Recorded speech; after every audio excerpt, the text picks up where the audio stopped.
Good morning to the Public and Protective Services Committee. Agenda for October 1st on this committee is myself, Chair Michael Connor, Councillor Wendy Bosch, Councillor Kevin O'Toole, and Mayor Jackie Clayton. I'd like to call the meeting to order, and we'll do the land acknowledgement. The city respectfully acknowledges the Beaver, Cree, Dene, and Métis people as the original caretakers of these lands and surrounding areas. We are grateful to live, learn, work, and play on Treaty 8 territory within Turtle Island and acknowledge these lands as having been home to diverse and sovereign First Nations and Inuit nations since time immemorial. I'll accept a motion to adopt the agenda. Councillor Bosch. Thank you. I move that we accept the agenda for October 1st, 2024. Okay, thank you very much. As there are no delegations, we should do the vote. That'd be a good idea to start Tuesday morning off on the right note. Somebody's not voted. There we are. It's carried unanimously. And now we'll go to Chief Lemieux for 5.1 Service Area Update. Oh, Chief Van Werkhoven, you're up. Thank you, Chair Connor. Lots going on in protective and public services this last couple of weeks. I'll do my best to summarize this. On the enforcement services front, traffic enforcement in school zones for the first 2 weeks in September resulted in 200 speeding violations being issued. There were also 9 parking tickets recorded and 31 verbal warnings.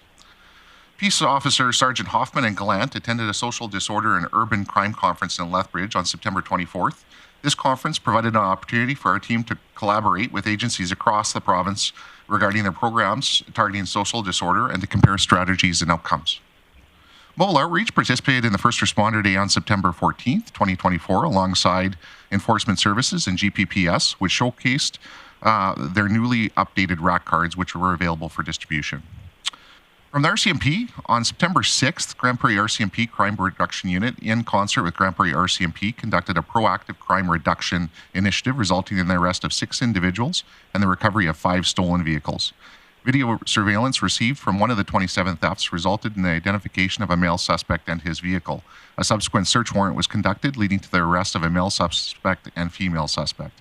6 individuals have collectively been charged with 18 charges.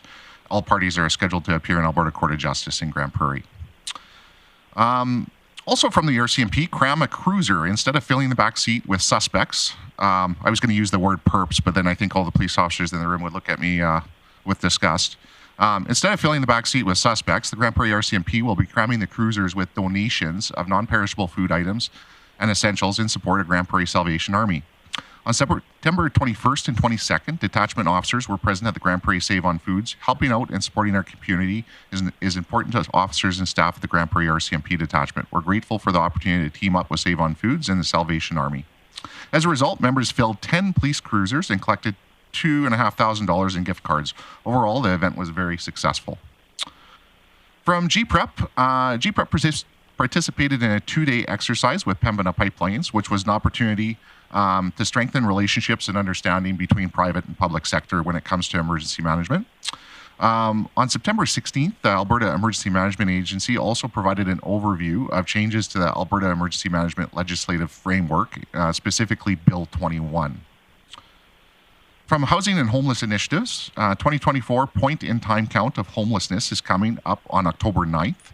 Community and city staff will work together to enumerate and survey as many people as possible experiencing various forms of homelessness. The count is done annually, with a survey done every 3 years. From the Community Knowledge Campus, ARC Resources hosted the first sponsored skate of the season on September 20th, where approximately 50 people enjoyed free access. This generous contribution created inclusive community recreation opportunities. ARC Resources will be hosting one free skate each month until March 2025. The favorable fall weather also allowed the Aquaterra outdoor pool to remain open until September 21st. During the 2024 season, aquatic staff offered great new options for the community, including Friday theme nights, $2 youth nights, aquatic classes, Grand Access Pass members night, and evening swim lessons and private facility rentals. Approximately 19,350 visitors enjoyed the outdoor pool, including 110 community and school bookings, 3 community swim events, and sponsored swim made possible by Ortho 101. The aquatic outdoor pool is now officially closed for the season. From the Eastlink Center, on October 5th, the Grande Prairie Family Centered Coalition will host the 3rd annual Teddy Bear Carnival at Eastlink Center from 10 a.m. to 2 p.m. This free family event offers a wealth of information services for children, youth, and families in Grande Prairie and the surrounding area. The 501st Star Wars Troop will be joining the event, adding a layer of fun and excitement.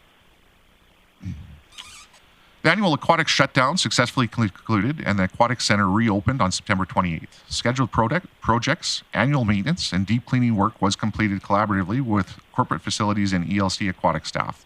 Aquatic staff completed their recertification and training and are eager to launch the 2024-25 fall and winter season. From Sports Development, Wellness, and Culture, Girl Zones takes place October 5th and aims to encourage young women to try new skills and recreational activities in a non-judgmental setting with their peers.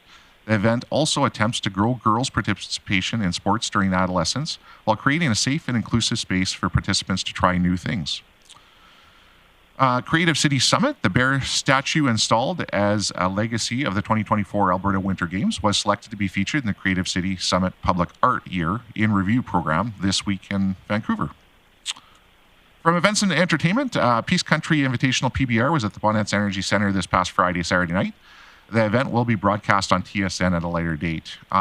There is also a Rotary Scarecrow Festival October 4th and a handful of storm games coming up in the next couple of weeks. That is my update, Mr. Chair. Thank you very much. Are there any questions? Councillor Dylan Bressy.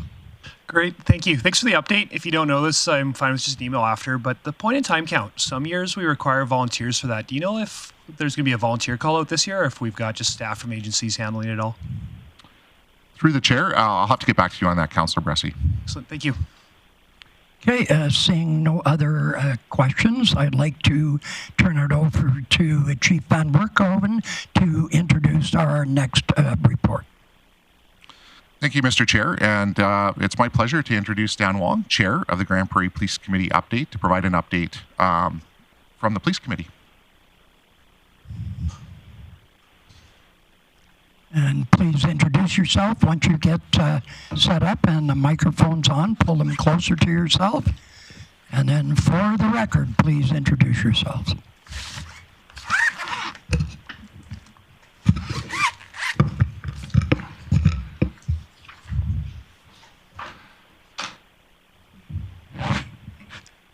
Thank you, Chair O'Connor.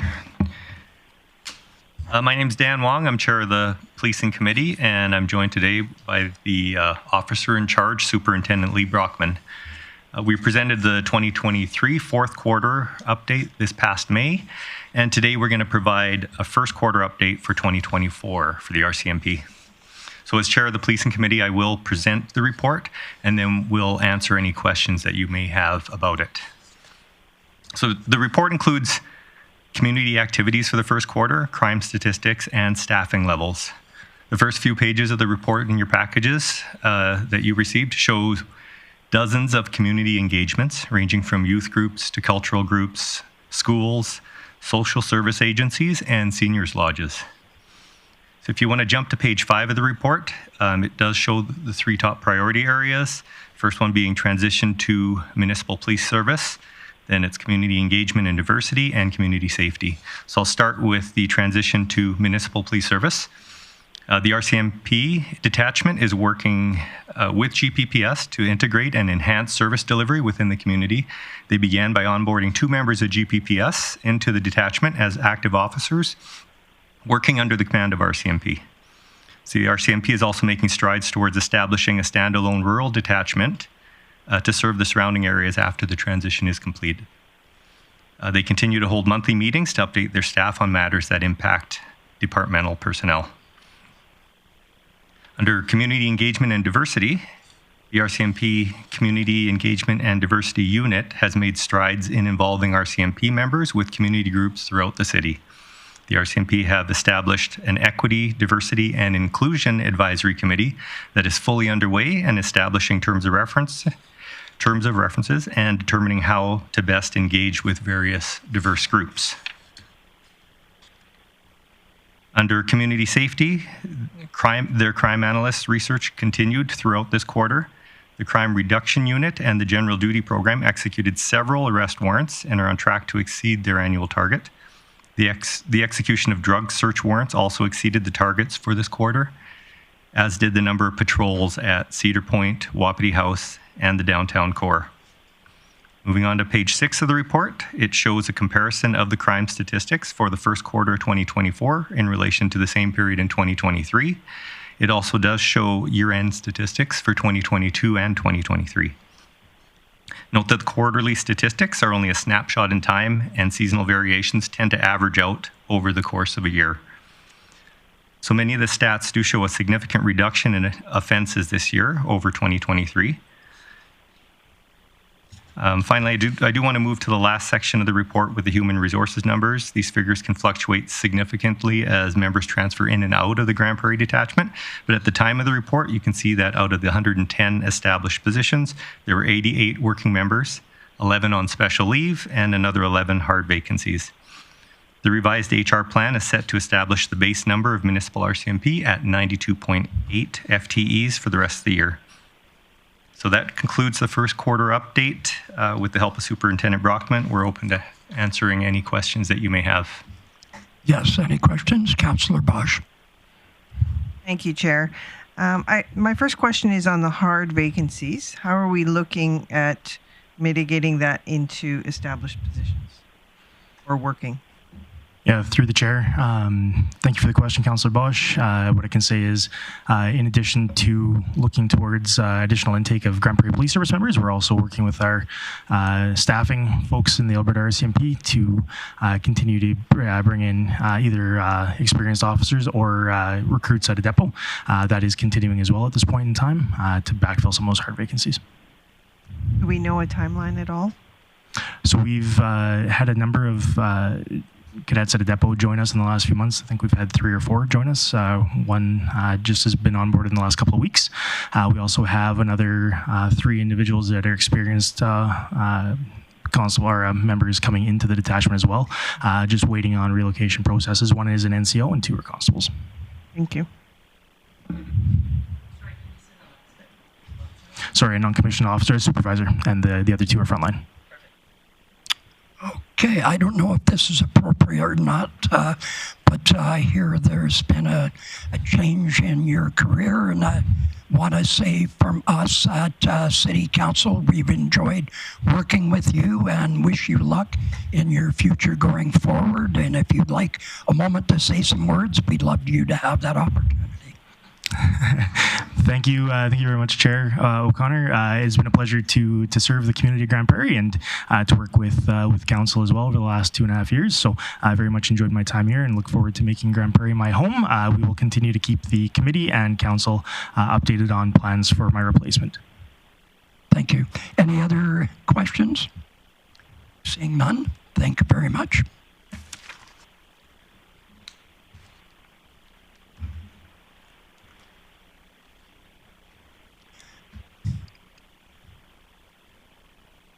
And our next report is under 5.3, Grande Prairie Commission report. And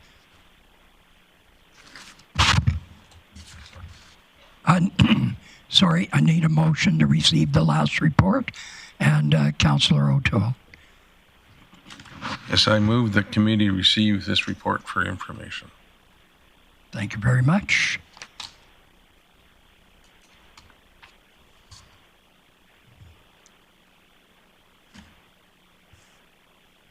And that is carried unanimously. And now, without further ado, we'll move to 5.3, Grande Prairie Police Commission. Please introduce yourselves for the camera. Thank you. Thank you, Chair O'Connor. Again, I'm Dan Wong. I'm also the chair of the Grande Prairie Police Commission, and joining me today is the police chief for the Grande Prairie Police Service, Dwayne Lacusta. So we presented our first quarter update to Council back in May. Today is the second quarter update for GPPS. And as Chair of the Commission, I will present the report, and Chief Lacusta will assist me in answering any questions that you may have. So the reporting period for us is between April 1st and June 30th. And this report is a compilation of the monthly updates that we receive from Chief Lacusta at our commission meetings. The report's quite thorough, and you all have a copy in your agenda packages. So I'm just going to touch on a few highlights under each section. Under organizational updates, in Q2, GPPS Enforcement Services, Mobile Outreach, and the Grande Prairie Police Commission moved their offices to Cedar Point. GPPS established the Grande Prairie Enforcement Services Community Engagement Team to address antisocial behavior in the downtown core and park systems, as well as throughout other areas of the city. This coincided with the conclusion of the city's contract with the Public Security Unit, which ended on May 31st. In Q2, the City of Grande Prairie and Public Safety Canada finalized their memorandum of agreement on the transition from an RCMP to a municipal police service. Everyone here also remembers the official swearing-in ceremony for Chief Lacusta, which happened in that past quarter. At that time, also, the editor of Blue Line magazine came to Grande Prairie to conduct several interviews about the transition. The article was released nationally and showed Grande Prairie in a very positive light. Recruitment for Q2 was also positive. At the beginning of the quarter, GPPS swore in its 7th officer, who was also the first female officer and a member of a First Nation. In May, the first experienced officer class commenced, and 5 members were at the graduation ceremony. A second call for experienced officers has gone out with plans to provide another class this fall. On another positive note, there continues to be a lot of interest from the public in becoming a police officer with the Grande Prairie Police Service. We know this from the number of APCAT exams that have been administered. The APCAT is the Alberta Police Cognitive Ability Test, which all applicants must take. So far, GPPS has administered 147 APCAT exams. Final note under recruitment is that a project manager has been hired and joined the team to develop the Integrated Dispatch Center, which will be developed in partnership with the Grande Prairie Fire Department. Under equipment and branding, GPPS unveiled their new officer uniforms and first branded vehicles. There were 2 that were rolled out.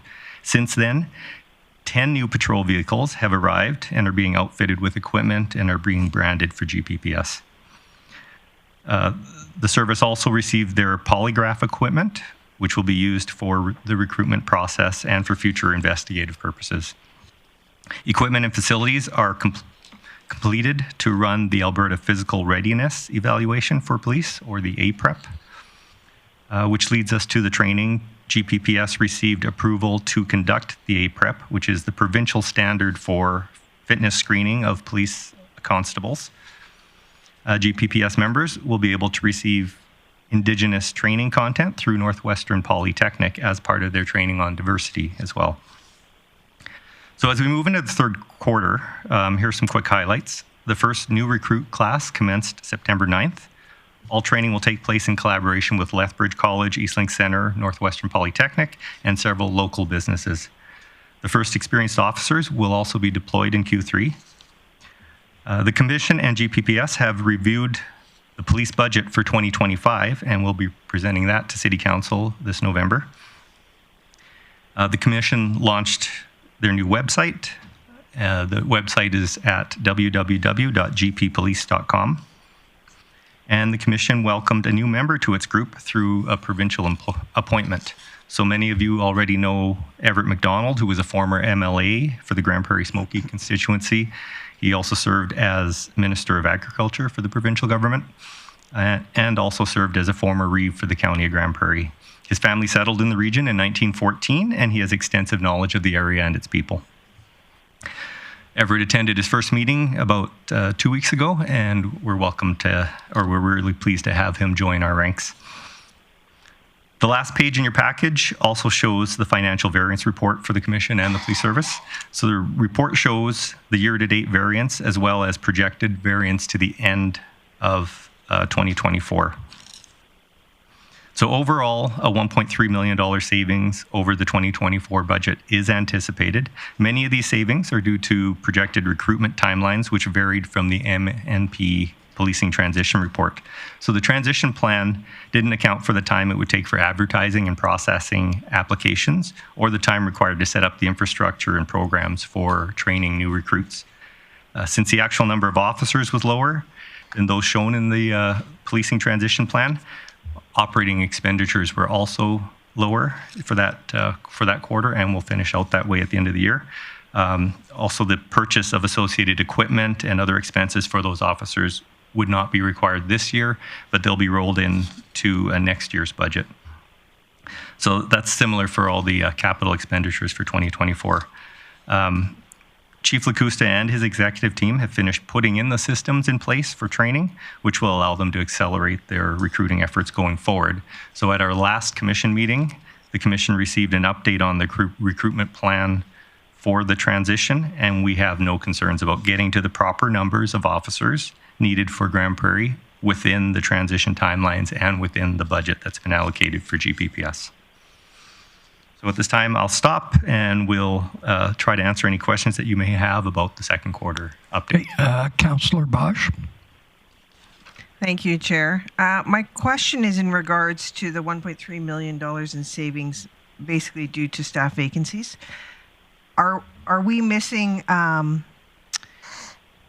guess I'm tying this to the community engagement team. I don't see enough, as far as I see, members on that team as of yet, and I'm curious when that team will be fully built out for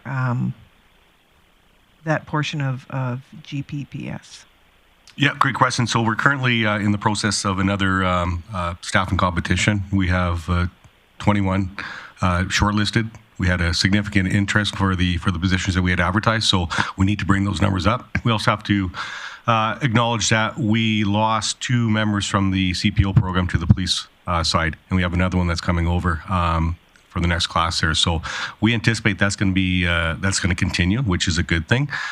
We get members that we're aware of. We understand their background, their experience. The priority is to staff those positions up. It's just a matter of going through the process. What's the timeline on that, please? The interviews are actually starting, I believe, this week. The short list has been completed there. So, okay. I have a follow-up. Yeah, I have a question first. Go ahead. Okay. Thank you. It's great to hear that our vehicles have arrived and they're being deckled out. Do we know when, what date the wheels on the ground will be on the ground? Yeah, I would have the wheels out today, but we have a process we have to work through with Ottawa to have those vehicles released. Okay, thank you. Any other questions for? Go ahead, Councillor Bosch. Thank you. You said the overall transition as far as staffing will be in alignment with the plan. Is there gaps now, though, and how are we addressing those gaps now? I would say no, respectfully. The MNP report did call for 41 officers. That was just simply not attainable. Considering the recruiting staff, for the most part, has only been on the ground for the last 10 months. So within that time frame, we had to hit the standard of the province to develop our program, our recruiting standards. We also had to develop our own training unit in compliance with the Alberta standards as well there. So within 10 months, to have 12 members go through, they're in the class right now. The additional 5 experienced officers, we have another 3 starting in November. We've had a significant interest for our next class. We have close to 200 applicants for 12 positions that we're increasing to 14. So we're catching up. But simply put, it's just 41 was not attainable in the first year, just because of all the standards that we had to hit. We can't compromise the integrity of the standards and the integrity of our program. We want to make sure that we're maintaining a very high level that's going to meet and exceed all provincial standards and any standards that the RCMP have. Thank you. Thank you. Mayor Clayton.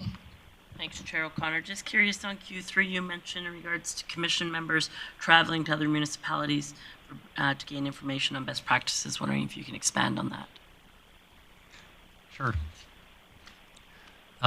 Or is that police members? Sorry, I'm just clarifying.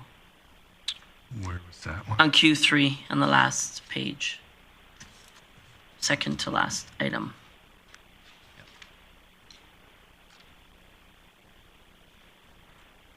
Members will visit other municipalities. So I can comment out there, Mayor. We are sending our police officers to our partners within the province.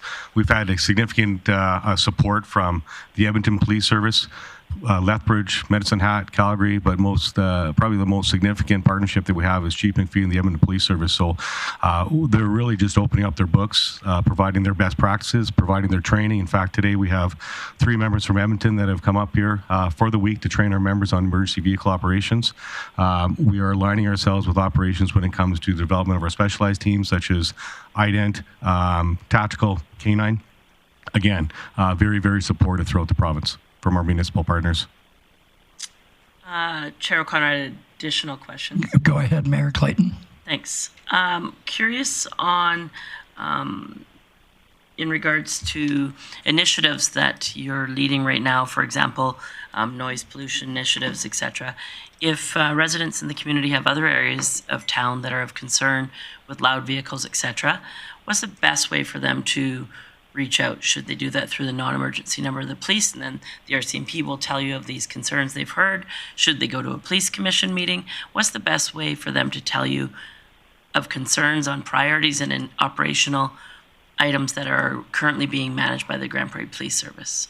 Great question. I would prefer that information to come directly to us. Okay. That way it's unfiltered. We can have that information. So that could be through the Enforcement Services counter. It could be a direct phone call. Could be through our website on the GPPS side. The benefit now is we have one command structure that's overseeing all this. So and that's only going to improve as we move forward. Perfect. And stop me when you have other people. Yeah, I have one others, and I'll come back to you, even though he's not on this committee. Councillor Bressie. Great, thank you, Chair. Chief, something I'm still getting a lot of questions in the community about is training of our new officers. Can you just walk us through a little bit about how long that training is and what's covered in that training?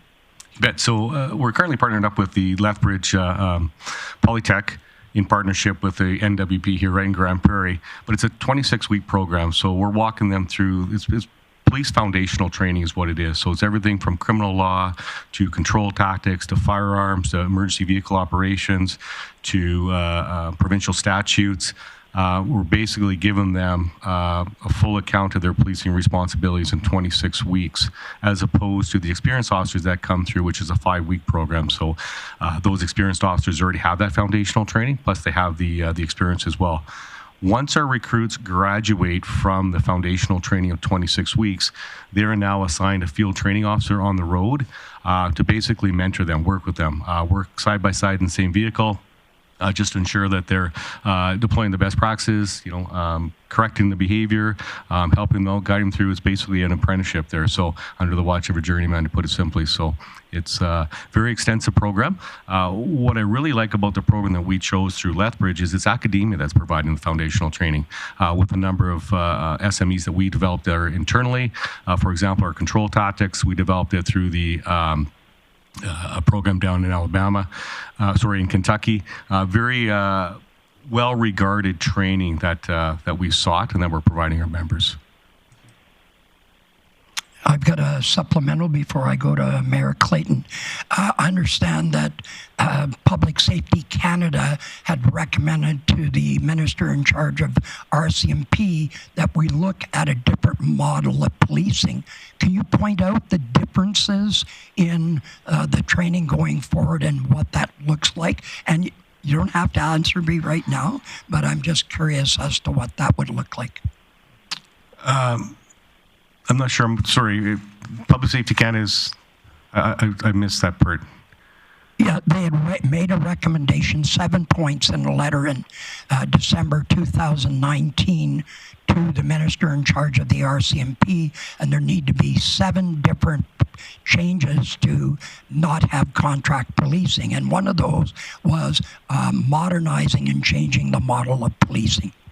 So that's exactly what Mayor and Council, you guys had voted on last year, and that's exactly where we're at there. So I could go on at length about the benefits of having this municipal service as far as the financial oversight, personnel oversight, responsiveness to the community, developing a program that's specific to the needs of Grande Prairie and for the residents, responding to the needs on a real-time basis. So many, many benefits that, like I said, Councillor O'Connor, I could go on at length about the benefits. Okay, and that's very important. That was a big concern that the community had expressed to us, and they want to be assured that we're going to get the best possible police service. Mayor Clayton. I'm good, thank you. Councillor Bosch. Thank you, Chair. I guess my question is in regards to training. I get that question a lot from the public, and in layman's terms, particularly for me, but maybe for others out there. The comparators between our training through Lethbridge and depot training. Can you just give a quick synopsis on how they are the same or different? A lot of the training will have similarities. What changes is when we provide that local training, we're providing that to the needs of our community, not an entire country. So we're able to be very specific with our training. The depot training is very thorough as well. There's no concerns with that, but much aligned with the question that Councillor O'Connor had is we're being very specific here. To the nuances of not just our province, but our city as well there. So, because there's different enforcement tools, there's different needs, there's different expectations. So we can be very responsive to that right from the beginning. So we're making sure that we're designing a service made in Grande Prairie for Grande Prairie. Our standards are very high. When I look at our control tactics with the training that we receive from Kentucky, from the school, it slipped my mind right now, but very high-end training there as far as the control tactics. Even our equipment is, what we're looking for is the newest, the most modern equipment that we can have to deploy to our officers to serve the city of Grande Prairie that much better. So there's many, many benefits to it, Councillor, as far as what we're able to provide specific to the needs of Grande Prairie. The other benefit here is the recruits are here in Grande Prairie. So you see them walking through the campus. You see them walking through the Eastlink Center. They're now a part of this community and will continue to be so for the next 25 years. Thank you very much. Any other questions? Okay, seeing none, I would like to thank you both for coming in and updating us and giving us comfort of where our Grande Prairie Police Service is going. Thank you. Thank you.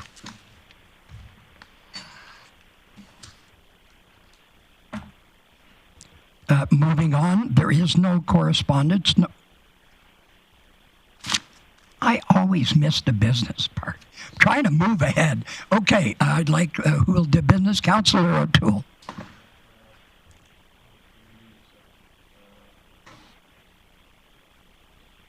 Report. Thank you. Call the question.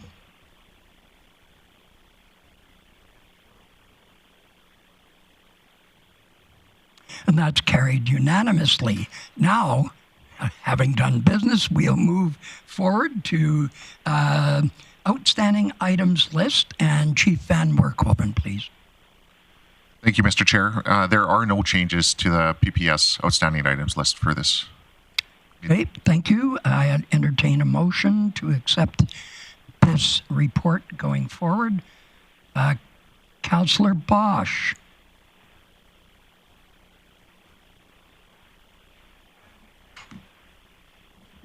I move that committee receive the October 1st outstanding items list as presented for information. Thank you very much. That motion's in order. Please call a question. And that carried unanimously. Now I need, on item number 10, I need a motion to go in camera. Councillor O'Toole. Call the question. That's carried, and we'll take a few minutes to get things